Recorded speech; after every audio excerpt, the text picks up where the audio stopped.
Hello everyone. एक बार फिर से स्वागत है आप सभी का आपके अपने क्लास अंग्रेजी ज्ञान ऑनलाइन पर।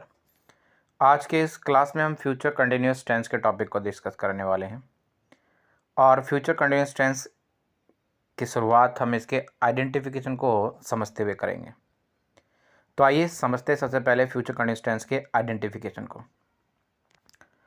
जिस वाक्य के अंत में रहा होगा, रही होगी, रहे होंगे, रहा हूँगा, रही होंगी आता है, उस तरीके के वाक्य फ्यूचर कंटिन्यूअस टेंस के वाक्य होते हैं। इसके अलावा इस तरह के वाक्य से हमें यह पता चलता है कि भविष्य में कोई क्रिया यानी कोई काम कुछ समय तक लगातार चलती रहेगी, यानी वह क्रिया पूर्ण रूप से खत्म नहीं हुई होगी। समझते हैं इसको दो उदाहरणों के जरिए। पहला वाक्य है बच्चे कल क्रिकेट खेल रहे होंगे। इस वाक्य के अगर अंत में आप देखें तो यहाँ लिखा हुआ है रहे होंगे। इससे ये स्पष्ट होता है कि ये वाक्य फ्यूचर कंटिन्यूअस टेंस का ही वाक्य है और ये एक पॉजिटिव सेंटेंस है। दूसरा वाक्य है हम कल सवाल नहीं पूछ रहे होंगे। इस वाक्य के अंत में भी रहे होंगे आ रहा है। इससे ये भी क्लियर होता है कि ये भी फ्यूचर कंटिन्यूअस टेंस का ही वाक्य है और ये एक नेगेटिव सेंटेंस है। आइए, जब हम इसके फ्यूचर कंटिन्यूअस टेंस के आइडेंटिफिकेशन को समझ चुके हैं और ये समझ चुके हैं कि किस तरीके के वाक्य जो है हिंदी से इंग्लिश में ट्रांसलेट करते तो हमें दिए जाएंगे, तो अब हम समझते हैं इसके रूल को। और ये रहा पॉजिटिव रूल और ये रहा नेगेटिव रूल। सबसे पहले हम पॉजिटिव रूल को समझते हैं। पॉजिटिव रूल में हमने सबसे पहले सब्जेक्ट को लिखना होता है। सब्जेक्ट यानी जिसको हम हिंदी में कर्ता कहते हैं। किसी भी दिए गए वाक्य में किसी भी तरीके के काम को करने वाला हमारा सब्जेक्ट होता है। पॉइंट नंबर 2 में हमने हेल्पिंग वर्ब को यूज़ करना है और यहाँ हम हेल्पिंग वर्ब के तौर पे लिखेंगे शैल बी को या फिर विल बी को। पॉइंट नंबर 3 में हमने वर्ब को लिखना होता है। वर्ब यानी कि क्रिया, यानी कि किसी भी दिए गए वाक्य में जो भी काम हो रहा होता है हमें उसे यहाँ लिखना होता है। लेकिन हमें ध्यान देना है कि हमें यहाँ वर्ब की फर्स्ट फॉर्म के साथ आईएनजी फॉर्म को लिखना होता है। पॉइंट नंबर 4 में हम लिखते हैं ऑब्जेक्ट को। ऑब्जेक्ट को हम हिंदी में कहते हैं कर्म।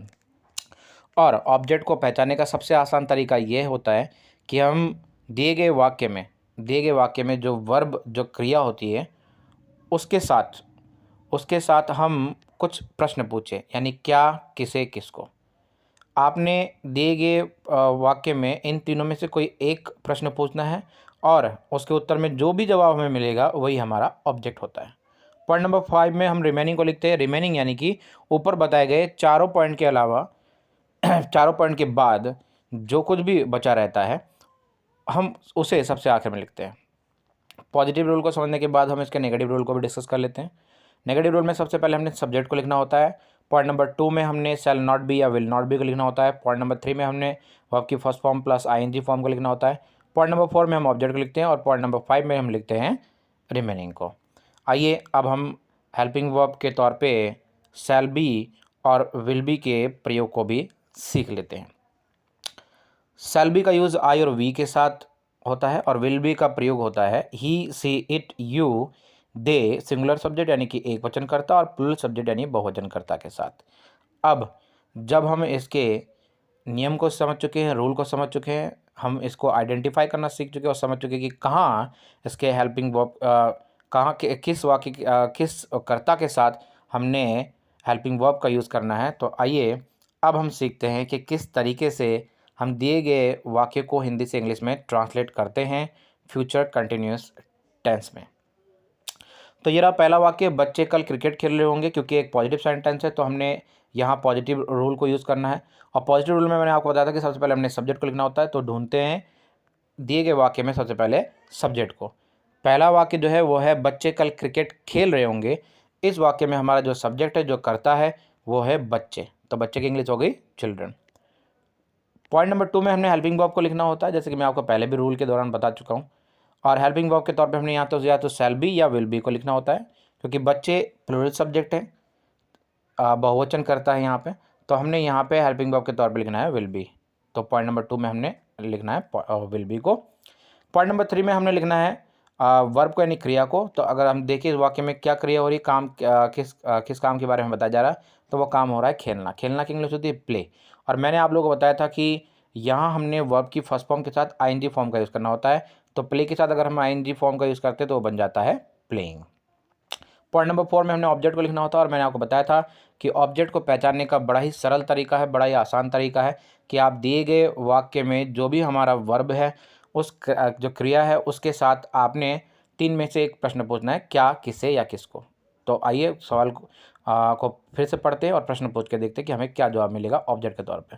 बच्चे कल क्रिकेट खेल रहे होंगे, तो आपने पूछना है बच्चे कल क्या खेल रहे होंगे, तो आपको उत्तर मिलेगा क्रिकेट, और यही हमारा ऑब्जेक्ट होगा। पॉइंट नंबर 5 में हमने रिमेनिंग को लिखना है। रिमेनिंग यानी कि इसके चारों पॉइंट को लिखने के बाद जो कुछ भी शेष बचा रह जाएगा। अगर पूरे वाक्य को ढंग से पढ़े तो आपको पता चलेगा कि यहाँ जो शेष बचा रह गया वो है कल, यानी आने वाला कल, जिसकी इंग्लिश होती है टुमारो। इस तरीके से पॉजिटिव रूल को समझते हुए, पॉजिटिव रूल को यूज़ करते हुए जो हमारा वाक्य ये जो है बच्चे कल क्रिकेट खेल रहे होंगे, इसकी जो इंग्लिश बनी, जो इंग्लिश ट्रांसलेशन बना वो बना children will be playing cricket tomorrow. तो देखा आपने कितना आसान है ये, कितने आसानी से हमने फ्यूचर कंटिन्यूअस टेंस के पॉजिटिव सेंटेंस को हिंदी से इंग्लिश में लिखना सीख लिया। तो आइए अब हम इसी टेंस के नेगेटिव सेंटेंस को हिंदी से इंग्लिश में ट्रांसलेट करने के तरीके को सीखते हैं। यहाँ वाक्य दिया गया है, हम कल सवाल नहीं पूछ रहे होंगे, क्योंकि नेगेटिव सेंटेंस है तो हमने यहाँ नेगेटिव रूल को अप्लाई करना है, नेगेटिव रूल को यूज़ करना है। सबसे पहले इस वाक्य में भी हमने क्या करना है, सबसे पहले हमने इस वाक्य में भी लिखना है सब्जेक्ट को। आइए सवाल पढ़ते हैं। हम कल सवाल नहीं पूछ रहे होंगे, इसमें हमारा जो कर्ता है, हमारा जो सब्जेक्ट है वो है हम की इंग्लिश होती है वी। पॉइंट नंबर 2 में हमने हेल्पिंग वर्ब को लिखना है, और क्योंकि नेगेटिव सेंटेंस है या तो हमने शैल नॉट बी को लिखना होता है या विल नॉट बी को, और वी के साथ हम यूज़ करते हैं शैल नॉट बी का, ठीक है ना। तो पॉइंट नंबर 3 में देखते हैं। पॉइंट नंबर 3 में हमने फिर वर्ब को लिखना है, और वर्ब को यानी क्रिया को लिखते वक्त हमें ध्यान देना है कि वर्ब की फर्स्ट फॉर्म के साथ हमने आईएनजी का यूज़ करना है। इस वाक्य में जो हमारी जो क्रिया है जिसके बारे में बताया जा रहा है वो पूछना की इंग्लिश होती है आस्क, और इसकी आईएनजी फॉर्म हो जाती है आस्किंग। इसके बाद हम पॉइंट नंबर 4 को लिखते हैं। पॉइंट नंबर 4 में हमने ऑब्जेक्ट को लिखना होता है। ऑब्जेक्ट को पता करने के लिए मैंने आपको बताया था कि हमने दिए गए वाक्य में जो क्रिया होती है उसके साथ 3 में से एक सवाल पूछना होता है, क्या, किसे, किसको। तो आइए हम सवाल पूछ कर देखते हैं। हम कल क्या नहीं पूछ रहे होंगे, और इसके जवाब में जो आया वो जवाब आया हमारा सवाल। तो सवाल यही हमारा ऑब्जेक्ट है, और इसकी इंग्लिश होती है क्वेश्चन। और इसके बाद 5वें नंबर पे हमने लिखना होता है रिमेनिंग, जो कुछ भी बच जाता है इस पूरे वाक्य में। इस पूरे वाक्य में अगर आप अब देखें तो अब जो बच रहा है वो बच रहा है कल, यानी आने वाला कल, जिसकी इंग्लिश होती है यहाँ टुमारो। इस तरीके से नेगेटिव सेंटेंस को हमने नेगेटिव सेंटेंस के रूल को यूज़ करते हुए जो हमने ये जो सवाल है, हम कल सवाल नहीं पूछ रहे होंगे, इसका जो हिंदी से इंग्लिश जो हमने ट्रांसलेशन बनाया वो बनाया we shall not be asking questions tomorrow. तो देखा आपने कितना आसान ये तरीका, कितने आसानी से हमने फ्यूचर कंटिन्यूस के सेंटेंस को, चाहे वो पॉजिटिव हो या नेगेटिव हो, कितने आसानी से हमने इसको बनाना सीख लिया।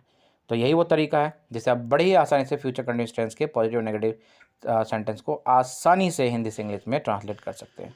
तो आज की क्लास के लिए बस इतना ही, लेकिन हर बार की तरह हर टेंस को बताने का जैसे मैं आपको बहुत सारे क्वेश्चन देता हूँ प्रैक्टिस के लिए, इस टॉपिक में भी मैंने आपको बहुत सारे क्वेश्चन दिए ताकि आप उनको ज़्यादा से ज़्यादा प्रैक्टिस कर सकें। तो आज की क्लास के लिए इतना ही। Thank you very much. Have a great day.